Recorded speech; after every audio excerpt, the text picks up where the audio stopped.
LabSafe. Bawat sample, tumpak ang kwento. Para maging tumpak ang resulta ng iyong laboratory test, mahalaga ang tamang paraan ng pagkuha ng urine sample. Gumamit lamang ng sterile container na galing sa klinik o laboratorio. Huwag gumamit ng garapon, mineral bottle o anumang lalagyan mula sa bahay. Kahit mukhang malinis, hindi ito sterile at pwedeng magdulot ng maling resulta. Bago mangolekta, hugasan ng mabuti ang kamay at ang genital area. Mahalaga ito lalo na para maiwasan ang contamination. Kung may regla, ipaalam sa staff para mabigyan ka ng tamang instructions.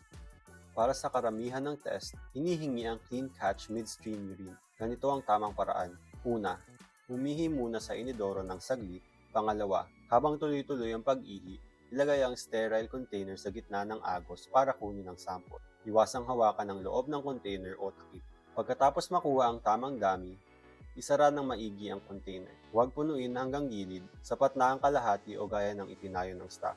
Ilagay ang buong pangalan, petsa, at oras ng pagkolekta sa katawan ng container, hindi sa takip. Mahalagang malinaw at hindi mabubura ang sulat. Dalhin agad sa klinik o laboratorio sa loob ng 1 hanggang 2 oras. Kapag masyadong matagal o naiwan sa mainit na lugar, pwedeng masira ang sample at hindi na ito matatanggap. Sa wastong pagkuha ng urine sample, mas tumpak ang magiging resulta ng iyong pagsusuri. Ito ang LabSafe. Bawat sample, tumpak ang kwento.